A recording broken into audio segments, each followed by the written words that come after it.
এক ব্যক্তি এশার নামাজ পড়া ঘুমাইলো আর উঠা ফজরের নামাজ পড়লো। ও কি ঘুমাইলো না ইবাদত করলো?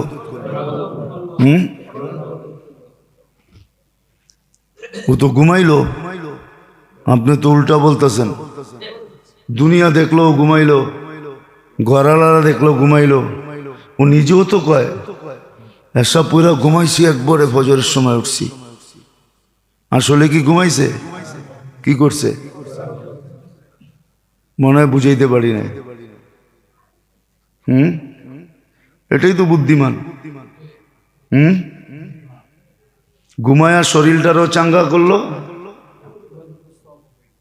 আবার কি সারা রাত্র ইবাদতও করলো। তো বুদ্ধিমান তো এটাই। দুনিয়া তো দেখলো ঘুমাইলো, তো ঘুমাইলো না। আল্লাহ তো এই সিস্টেমও রাখছে।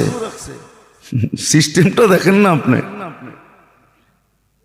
নাক ডাইকা ঘুমায়া চাঙ্গা হইল, কিন্তু আসলে ও ইবাদত করলো। নাহলে কেন বলবে নাউমুল আলিমি খায়রুম মিন ইবাদাতিল? আলেমে ঘুমায় ঠিকই, আপনি দেখতেছেন ঘুমায়। ও বুদ্ধিমান, ও ঘুমায় নাই। ও এমন পদ্ধতিতে গিরা দিয়া ঘুমাইছে, ঘুমেরতে উঠো দেখবো খায়রুম মিন ইবাদাতিল আবেদি, কিতাবে এই কথা লেখা আছে। ও দেখবে আবেদ সারা রাত্র যা করছে ওর চেয়ে বেশি হয় ঘুমায় করে ফেলছে। কেননা বুদ্ধির গিরা এমন দিছে, মনে হয় বুঝাইতে পারি নাই। কয় না সব গিরা খোলন যায়, বুদ্ধির গিরা খোলন যায় না। মনে হয় শোনেন টোনেন নাই জীবনে, ঠিক না? না করতে শুনবেন, সারাদিন তো খালি ভাবতে থাকি একটাই, রাগেই তো হয়ে যাবেন, ঠিক না? সারাদিন খালি পাত্তি ভাবি, তো করতে বুঝবেন যে বুদ্ধির গিরা কেমন গিরা। পাত্তি বোঝেন? সারাদিনই তো পাত্তি ভাবতে থাকি, ঠিক না? পাত্তি ভাবি সারাদিন, তো বুদ্ধির গিরা কোত্থেকে বুঝবো? তো বুদ্ধির গিরা দিয়ে ঘুমায় গেছে। আর আরেকজন সারা রাত্র ইবাদত করছে, ও যেখানে পৌঁছতে পারে না ও ঘুমায় আর আগে পৌঁছে গেছে।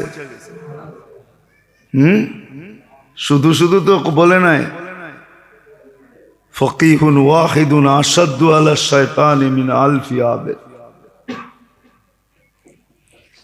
আর শুধু শুধু তো কিতাবওয়ালারা লেখেন নাই।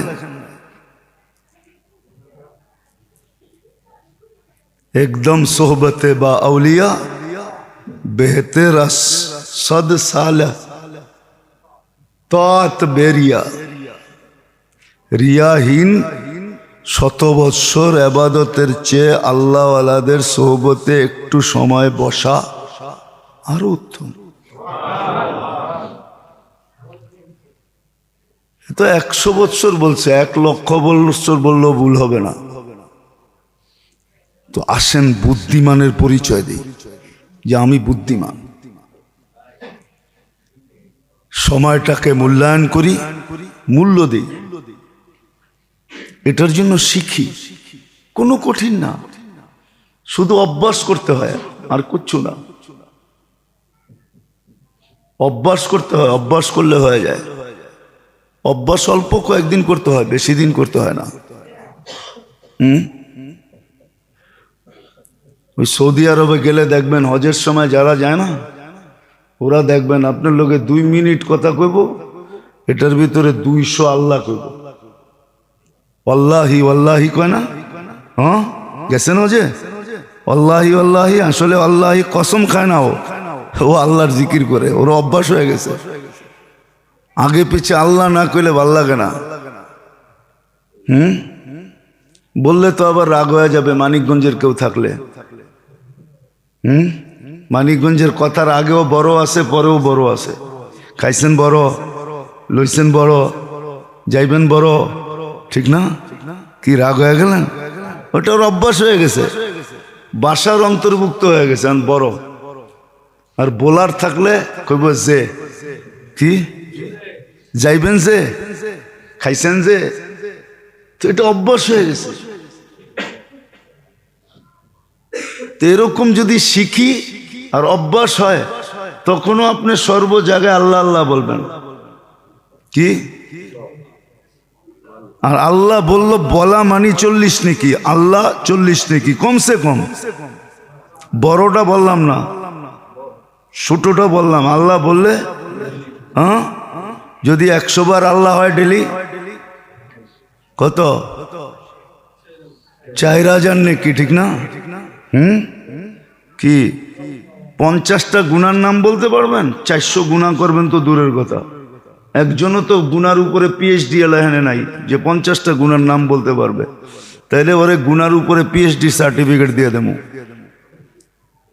50টা গুনার নামও তো বলতে পারবেন না। পারবেন রে? পারবি? কলেজে পুরো 50টা গুনার নাম করতে? 50টা গুনার নামও তো জানে না।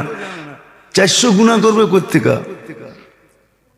অভ্যাস করতে হবে। অভ্যাস প্রথমে শিখতে হবে, পরে আস্তে আস্তে অভ্যাস করতে হবে।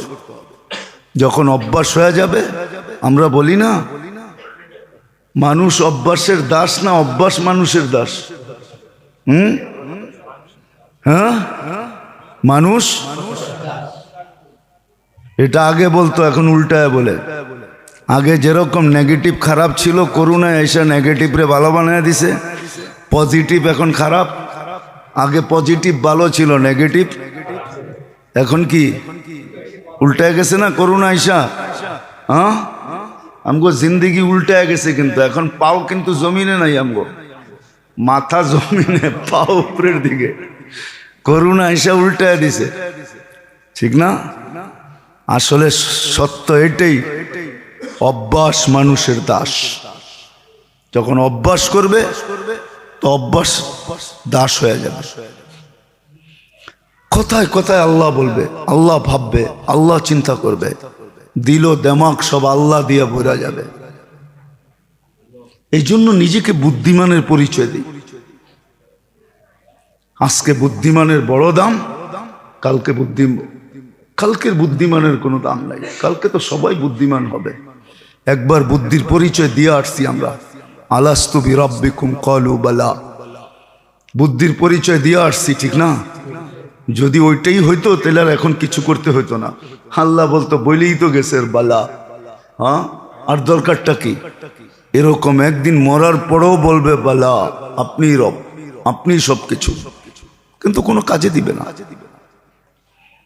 এই জগৎটায় করা, এটার নাম হলো বুদ্ধিমান।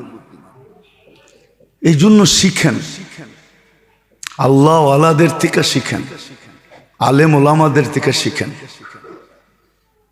কিন্তু কিছু লোক আছে যারা লজ্জা পায়,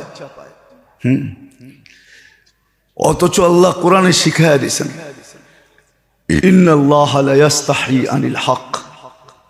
সব জায়গায় লজ্জা পাওয়া ঠিক না। লজ্জা যেখানে পাওয়া দরকার ছিল ওইখানেই তো পাই না। এইখানে তো লজ্জা পাওয়ার কোনো বিষয় না, এখানে লজ্জার কোনো বিষয় না। আমাদের সমাজের দিকে দেখলে বড় দুঃখ লাগে। বহুত মানুষ আছে সারা দিন শুয়া বয়া কাটায়, ইচ্ছা করলে আলেম ওলামাদের কাছে যায় কোরআন শিখতে পারে, সূরা কেরাত শিখতে পারে, তসবিহ তাহলিল শিখতে পারে। আরে ডেলি 1 ঘন্টা দিলেও তো আল্লাহর কাছে 10 ঘন্টা লেখা হয়। 2 ঘন্টা দিলে 20 ঘন্টা লেখা হয়। 2.5 ঘন্টা দিলে 25 ঘন্টা লেখা হয়। লজ্জার কিছু না। আপনি লজ্জা মনে করতেছেন এটারে? এটা শয়তান বুঝাইছে যে এটা লজ্জার বিষয়।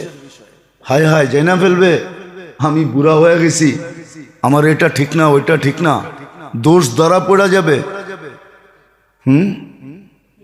এই জন্য তো কবি লেখছে, উর্দু বুঝবেন কি বুঝবেন না জানি না, दवा और परहेज से जी चुड़ाए यूं ही रफ्ता रफ्ता मरज को बढ़ाए। दवा और परहेज से जी चुड़ाए। বুঝছেন?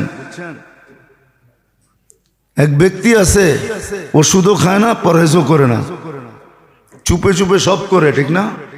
তো বাড়িওয়ালারা দেখলে খাইতে দিব না, তো হোটেলে সকালে যায় কাচ্ছি মাইরা তারপরে আসে মুখ টুক মুইসা, ঠিক না? তো কবি খুব সুন্দর লেখছে, दवा और परहेज से जी चुड़ाए यूं ही रफ्ता रफ्ता मरज को बढ़ाए, এইভাবেই আস্তে আস্তে রোগ বাড়াইতে থাকে। একদিন সব ফাঁস হয়ে যায় না। আমরা ভাবি এটা লজ্জা, খোদার ওয়াস্তে এটার নাম লজ্জা না। সময় আছে তো শিখেন, আলেমদের কাছে যান, আল্লাহওয়ালাদের কাছে যান, মূল্যায়ন করেন। আল্লাহ আমাদের সবাইকে বুঝার আমল করার তৌফিক দান করেন। ওমা আলাইনা ইল্লাল বালাগ।